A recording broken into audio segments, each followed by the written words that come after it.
Hallo meine lieben Freunde, schön, dass ihr wieder alle dabei seid. Und auch im heutigen Fall geht es um einen gelösten Fall, und zwar um einen Mord aus dem Jahr 1997. Der genaue Tattag war vermutlich der 21. Januar 1991 und das Opfer war die damals 56-jährige Hildegard G. aus Nürnberg. Getötet wurde sie in ihrer Wohnung. Dargestellt wurde der Fall in der Aktenzeichen XY-Sendung vom 6. Juli 1997. Hildegard G. lebte im vornehmen Nürnberger Stadtteil Gaulenhofen in einer stattlichen Villa. Bis 1993 hat sie dann bei der Bundesanstalt für Arbeit gearbeitet und seitdem ist sie pensioniert.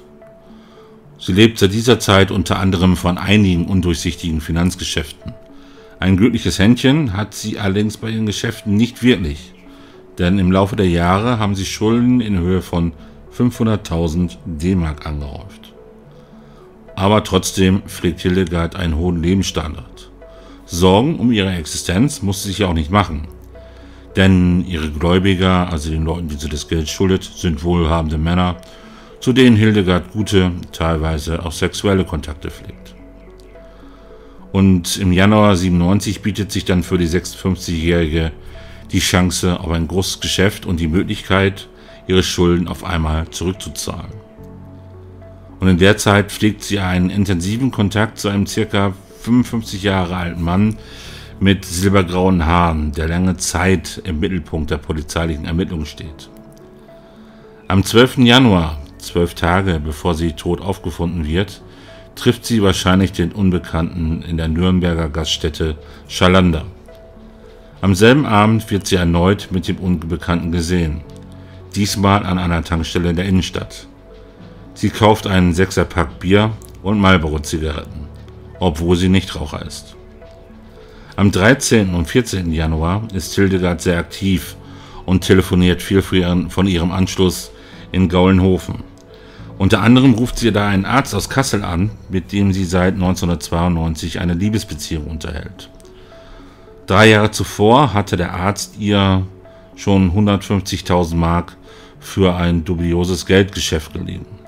Das Geld hat sie aber nie zurückgehalten. Und an diesem 13. Januar bittet Hildegard ihren Bekannten erneut um ein Darlehen in Höhe von 42.000 Mark. Sie spricht von einem großen Geschäft und wäre in 3 Wochen in der Lage, ihre kompletten Schulden begleichen zu können. Am nächsten Tag, den 14. Januar, holt sie sich dann den kompletten Betrag in bar bei ihrer Bank ab. Am Morgen hatte sich die 56-Jährige bereits bei der Lufthansa bezüglich einer Flugroute in die USA erkundigt. Grund der Reise ist wahrscheinlich das große Geschäft, von dem sie in den letzten Tagen mehreren Leuten erzählt hat. Das größte Rätsel, welches später auch die Ermittlung erschweren wird, ist die Tatsache, dass die Nürnbergerin die Reise nicht selbst bucht, sondern ein unbekannter Mann, der sich als Mister und dann der Nachname des Opfers ausgibt. Ungewöhnlich ist auch die Flugroute. Hildegard wollte am nächsten Tag, dem 15. Januar 1997, von Frankfurt nach Miami mit Zwischenstopp in New York und Montreal fliegen. Nach einem Aufenthalt von 4 Tagen wollte sie dann nach Costa Rica weiterfliegen und von Costa Rica am 28. Januar wieder nach Frankfurt. Das Flugticket, welches für den nächsten Tag für sie reserviert wird, wird jedoch nie abgeholt. Als der Flieger vom Frankfurter Flughafen in die Luft steigt, ist Hildegard nicht an Bord. Auch mit einem Arzt aus der Uniklinik telefoniert Hildegard am 14.01. insgesamt 3 Mal. Kurz vor Weihnachten ließ sie sich in einem Krankenhaus untersuchen. Der Verdacht Krebs. Das Ergebnis sollte in den Tagen vorliegen. Der Befund lag am 14. Januar jedoch noch nicht vor. Obwohl ihr das Ergebnis der Untersuchung sehr wichtig war, meldet sich die Frau nicht mehr in der Klinik. Und obwohl Hildegard die Reise in den USA nicht angetreten hat, geht die Polizei zunächst davon aus, dass sie in der Zeit vom 15. bis 20. Januar trotzdem verreist ist. Einen Nachbarn, den sie einen Tag vor der geplanten Abreise ihren Haustürschlüssel für den Notfall übergeben hat, erzählt sie, sie wolle für 3 Wochen nach Dresden. Und diese Aussage wird später noch für viel Wirrwarr sorgen und der Ort Dresden im Prozess eine weitere wichtige Rolle spielen. Zuletzt lebend gesehen wird Hildegard laut Zeugenaussagen am 21. Januar 97 um 18:30 Uhr, als sie ihr Garagentor schließt und erneut in Begleitung des unbekannten Mannes mit silbergrauen Haaren. Und am Nachmittag desselben Tages wurde dieser Mann bereits von 2 anderen Zeugen am Haus von Hildegard gesehen. Gegen 14:30 Uhr fährt der Unbekannte einen Wagen in die Garage. 2 Stunden später fällt er einer Nachbarin auf, die den Mann vor dem Haus warten bemerkt. In dieser Zeit macht sich der Bruder von Hildegard Sorgen. Beide haben regelmäßig Kontakt. Am 17. Januar, an dem Tag, hat der 67-jährige Bruder Geburtstag, meldet sich seine Schwester nicht. Untypisch, den Geburtstag ihres Bruders hat sie noch nie vergessen. Und auch in den nächsten Tagen ist sie nicht erreichbar. Als er am 24. Januar immer noch nichts von seiner Schwester gehört hat, verständigt er die Polizei und die Feuerwehr. Als die Feuerwehr die Tür aufbricht, weist zunächst nichts auf ein Verbrechen hin. Die Wohnung macht einen aufgeraubten Eindruck, es fällt nur ein gepackter Reisekoffer im Flur auf. Als der Bruder in den Keller geht und den Saunabereich betritt, findet er gegen 23:30 Uhr seine Schwester tot. Sie liegt nackt, nur mit Tüchern bedeckt vor der Sauna. Ihre Kleidung findet er gefaltet in einem Nebenraum. Dann wird die Mordkommission Nürnberg eingeschaltet und nach der ersten Leichenschau steht fest, dass sie brutal erwürgt wurde und der Kopf anschließend gegen den Beckenrand des Whirlpools geschlagen wurde. Der Tod, so das Ergebnis der Obduktion später, trat jedoch durch Ersticken ein. Der Täter hatte dem Opfer ein Handtuch so tief in den Mund gestopft, dass sie erstickte. Zudem wurden im Magen neben Essensresten auch Spuren von Kokain gefunden. Der Gutachter geht nach der ersten Obduktion davon aus, dass Hildegard bereits 2 bis 3 Tage vor ihrem Auffinden ermordet wurde. Die Polizei setzt den Todeszeitpunkt nach den Zeugensbefragungen in der Nachbarschaft auf die Nacht des 21. Januar 1997 fest, da sie das letzte Mal lebend am Abend des 21. Januar vor ihrer Garage gesehen wurde. In den Zeugenbefragungen erfährt die Kripo dann auch von dem unbekannten Mann mit den silbergrauen Haaren, mit dem das Opfer in den letzten Wochen vor ihrem Tod häufiger gesehen wurde. Aber auch eine weitere Männerbekanntschaft weckt das Interesse der Kripo. Seit einem Jahr soll das Opfer öfter mit einem etwas jüngeren Mann verkehrt sein. Und beide wirken auf die Nachbarn sehr intim, auch soll der Mann regelmäßig über Nacht geblieben sein. Ein Zeuge kann sich sogar an den Namen des angeblichen Geliebten erinnern: Robert.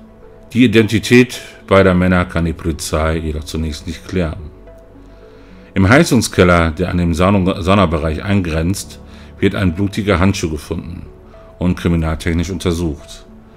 3 DNA-Spuren werden gefunden. Das Blut stammt von Hildegard, eine weitere ist von einem Mann und eine dritte ist nicht eindeutig zu identifizieren, eventuell eine Mischspur. Ein Datenabgleich beim BKA in Wiesbaden verläuft jedoch negativ, das Profil ist nicht in der Datenbank gespeichert. Im Haus des Opfers finden die Beamten dann zahlreiche Unterlagen und Notizen mit Namen, Adressen und Telefonnummern von Geschäftsfreunden und Männerbekanntschaften. Und bald steht fest, dass Hildegard nach ihrer Pensionierung als Beamtin nicht nur als Immobilienmaklerin tätig war, sondern höhere Beträge in dubiose Finanzgeschäfte investiert hat. Diese Investitionen wurden jedoch nicht von Erfolg gekrönt. Sie hatte bis zu ihrem Tod Schulden von ca. 500.000 Mark angehäuft. Die Beteiligung etwa an einem Holiday- und Freizeitclub oder an Firmen mit Namen wie Worldwide Touristik und Alfinanz versprachen hohe Renditen. Ausgezahlt wurden diese Renditen jedoch nie. Bereits 1992 wurden die Geschäftsführer in Luxemburg wegen Betrugsverdachts inhaftiert und die Gehälter beschlagnahmt. Auch in das pyramidenartig aufgebaute System Countdown 3000 hatte Hildegard Geld gesteckt. Das Glücksspiel funktioniert nach dem Schneeballsystem. Ich denke mal, diese Systeme kennt von euch jeder. Und gegen die nordbayerischen Drahtzieher hatte bereits die Bamberger Polizei ermittelt. 3 Wochen nach dem Mord startet die Kripo eine Handzettelaktion rund um Gaulenhofen mit dem Ziel, weitere Informationen zu den letzten Begleitern zu erlangen. Und tatsächlich können sich mehrere Zeugen an den Mann mit den silbergrauen Haaren erinnern. Er soll zum Tatzeitpunkt einen dunklen Mittelklassewagen mit dem Ortskennzeichen Köln oder KS für Kassel oder auch KA, Karlsruhe, erfahren haben. Anhand von Akten, die in der Villa des Opfers gefunden wurden, stoßen die Beamten auf einen Arzt. Hildegard hatte bei diesem Bekannten ca. 150.000 Mark Schulden. Er wird für die Polizei deshalb interessant, weil er aus Kassel kommt und Zeugen von einem Mittelklassewagen, eventuell im BMW, gesprochen haben, der in Kassel zugelassen ist. Zudem hatte er mit Hildegard kurz vor ihrem Tod telefonischen Kontakt. Der 59-jährige Mediziner wird vernommen und sagt aus, dass er mit der attraktiven Nürnbergerin seit 5 Jahren eine unregelmäßige Liebesbeziehung führt und ihr öfter Geld für irgendwelche Geschäfte geliehen hätte. Für welche Art von Geschäften wisse er nicht, nur hohe Renditen sollten sie abwerfen. Geld wiedergesehen hätte er jedoch nie. Eine Rückzahlung sei ihm auch nicht so wichtig gewesen. Er habe die Stunden mit Hildegard einfach genossen. Geld sei ihm nicht wichtig gewesen, die Beträge, die er ihr geliehen hatte, haben ihm nicht wehgetan. Und Mitte Januar hätte sich dann seine Geliebte wieder bei ihm gemeldet und nach einem Darlehen in Höhe von 42.000 Mark nachgefragt. Und in diesem Telefonat hatte sie ihm dann in Aussicht gestellt, dass sie mit Hilfe des Darlehens in der Lage wäre, die komplette Schuld bis zum 25. oder 26. Januar zurückzubezahlen. Gehört habe er von seiner Geliebten nach der Überweisung aber nichts mehr. Seine Anrufe wurden nicht mehr beantwortet. Es wird schnell klar, dass der 59-jährige Arzt nicht als Täter in Frage kommt. Er kann ein Alibi nachweisen, zudem werden von ihm keine Spuren in der Wohnung bzw. auf dem Handschuh gefunden. Er kann auch nicht der unbekannte letzte Begleiter von Hildegard gewesen sein, da die Personenbeschreibung auf ihn nicht zutreffend ist. Die Identität des unbekannten Mannes mit den silbergrauen Haaren bleibt zunächst weiter ungeklärt. Genauso wie die Identität des Freundes mit dem Vornamen Robert. Ein halbes Jahr kommt die Polizei in diesem Fall nicht weiter. Im Juni 1997 bittet die Kripo Nürnberg in Aktenzeichen Y die Zuschauer um Mithilfe und rekonstruiert die Tat in einem Filmfall. Im Mittelpunkt des Filmfalls stehen die Identifizierung des unbekannten Mannes mit den silbergrauen Haaren, der die letzten Tage mit dem Opfer verbracht hat. Der Mordfall erzeugt hohe Resonanz bei den Zuschauern. Es gehen viele Hinweise ein. Die Ausstrahlung kann als großer Erfolg bezeichnet werden, denn viele Fragen der Kripo Nürnberg können dank der Zuschauerhinweise geklärt werden. Zunächst wird die Identität des letzten Begleiters mit den silbergrauen Haaren geklärt. Zur Überraschung der Kripo handelt es sich bei dieser Person um einen 56-jährigen Polizisten aus Nürnberg. Er wird sofort von den Beamten der Kripo Nürnberg vernommen. Er sagt aus, dass er mit Hildegard seit 15 Jahren bekannt sei, jedoch nie mit ihr sexuell verkehre. In all den Jahren haben sich die beiden noch nicht einmal geduzt. Es war eine Freundschaft per sie, die aufgrund geschäftlicher Beziehungen Mitte der 80er Jahre entstanden ist. Gemeinsame Geschäfte haben beide jedoch seit Jahren nicht zusammen durchgeführt. Die Frage der Polizisten, an welchen großen Geschäften Hildegard vor ihrem Tod beteiligt war, konnte er nicht beantworten. Der Polizist wird mit Unterlagen aus der Villa von Hildegard konfrontiert und sie halten ihm eine Quittung für ein Glücksspiel auf einer Glücksspielveranstaltung vor. Diese wurde unterschrieben von ihm. Dies sei allerdings nach seiner Aussage eine nachgeahmte Unterschrift. Hildegard hätte ihm am Morgen des 14. Januar die Haustürschlüssel gegeben und ihm auch ihr Auto geliehen. Das war das letzte Mal, dass er das Opfer gesehen hat. Zweimal hätte der Polizist in der Villa nach dem Rechten gesehen, hielt sich jedoch nur im Wohnbereich auf.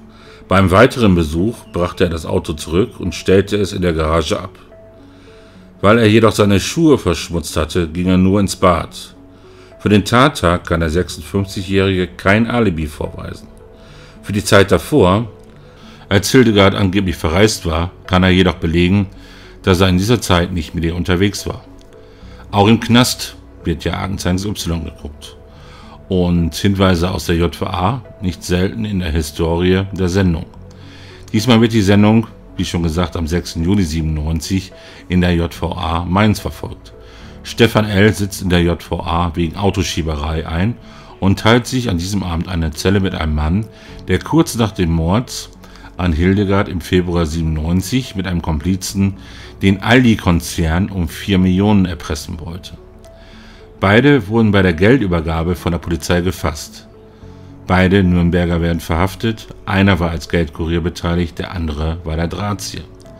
Am nächsten Morgen nach der Sendung von Eduard Zimmermann meldet sich dann L. bei einem JVA-Beamten und berichtet, er kenne den Mörder von Hildegard. Bei der anschließenden Vernehmung nennt er den Aldi-Erpresser als Informanten, will zunächst aber keine weiteren Details preisgeben. Der Preis für weitere Informationen sei eine sofortige Umwandlung seiner Haft in eine Bewährungsstrafe. Die Polizei kennt diese Spur. Im Bungalow von Hildegard in Gaulnhofen findet die Polizei bei der ersten Hausdurchsuchung die Adresse eines Mannes, mit dem die Maklerin über zweifelhafte Finanzierung verhandelt hatte. Der Zeuge wurde von der Polizei verhört, bevor er im Februar wegen der Erpressung verhaftet wurde. Hildegard hatte einen Nachbarn gegenüber geäußert, dass sie nach Dresden reisen will. Die Erpressung des Lebensmittelkonzerns wurde in Dresden zu dieser Zeit vorbereitet. Der als Informant genannte Geldkurier kennt Hildegard gar nicht. Der Haupttäter kann für den ganzen Januar ein Alibi vorweisen. Erst der Mithäftling des Geldkuriers, Stefan L., stellt diese Verbindung wieder her. Zwei ehemalige Geschäftspartnerinnen von Hildegard kennen die Motive für die Bluttat.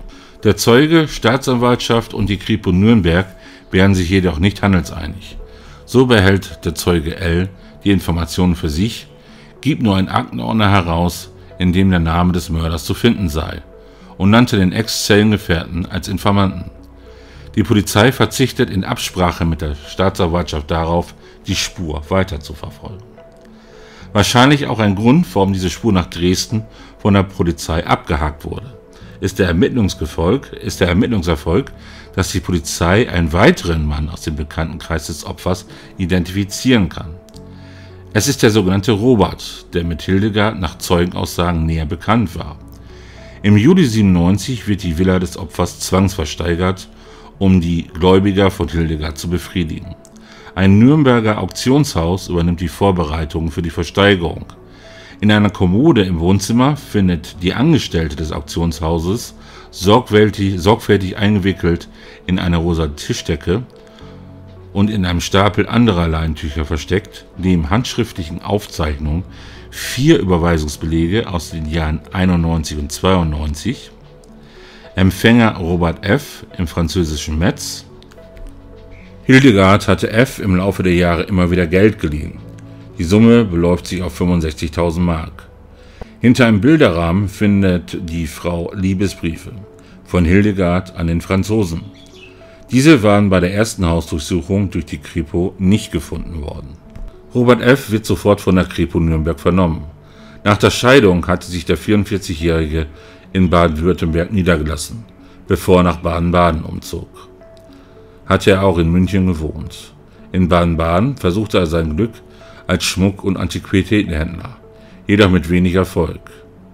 In einem seiner Läden hatte Hildegard den Mann in den 80ern kennengelernt. Es kam zu einer Romanze.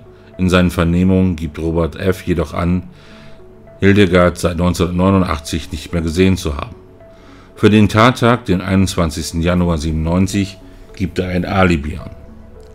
Von Robert wird eine Speichelprobe genommen und zur kriminaltechnischen Untersuchung zum LKA geschickt. Das Ergebnis ist eindeutig.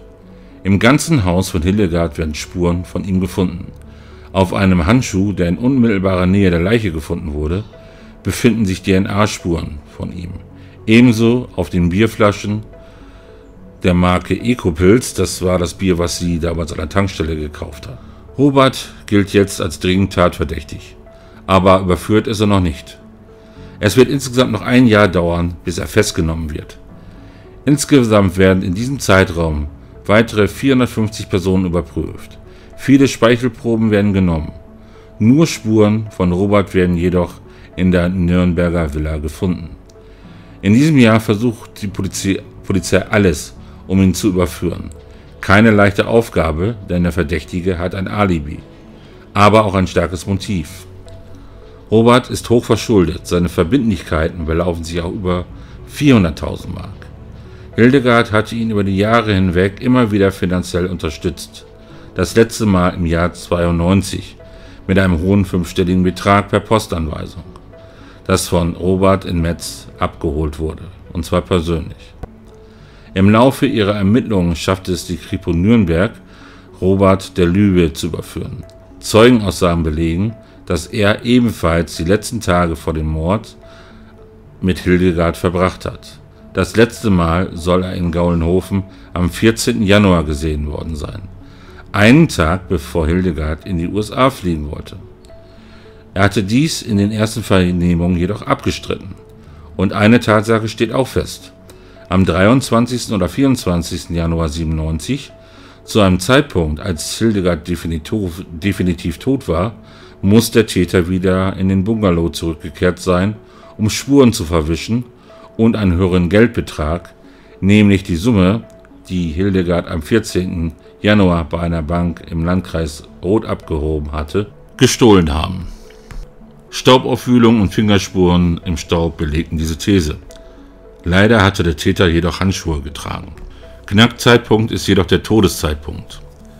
Zeugen hatten Hildegard am Abend des 21. Januar noch zum letzten Mal gesehen. Die Gutachter der Rechtsmedizin konnten einen genauen Todeszeitpunkt jedoch nicht bestimmen. Die Leichenstarre spreche für einen Todeseintritt um den 20. bzw. 21. Januar herum. Jedoch wies der Körper der Toten aber auch Merkmale auf, die auf einen weiter zurückliegenden Todeszeitpunkt hindeuten. Auch die Kripo geht nach dem Tatverdacht gegen Robert von einem früheren Todeszeitpunkt aus. Die Beamten sind bereits bei Auffinden der Leiche davon ausgegangen, dass der Koffer für die Reise in den USA nicht von Hildegard gepackt wurde. Das Opfer galt als modebewusst, die angepackten Kleidungsstücke passten aber nicht zum Modestil von Hildegard.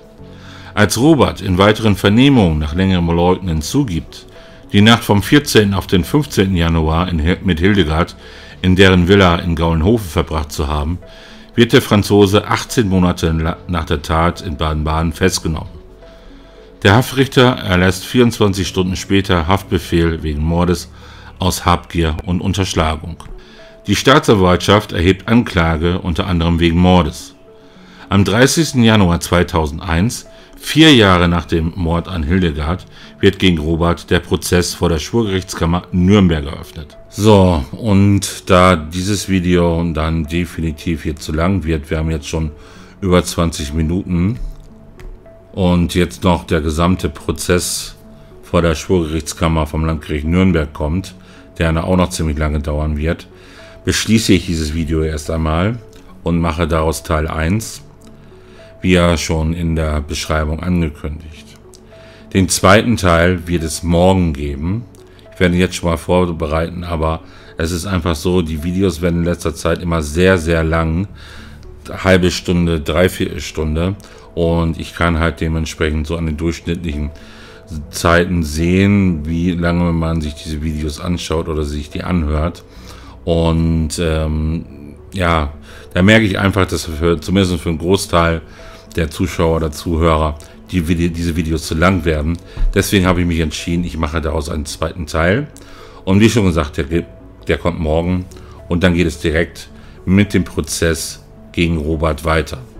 Jetzt bedanke ich mich erstmal bei euch fürs Zuhören oder fürs Zuschauen, je nachdem, wie ihr meinen Content konsumiert. Passt auf euch auf und bis zum zweiten Teil. Bis dann. Tschüss.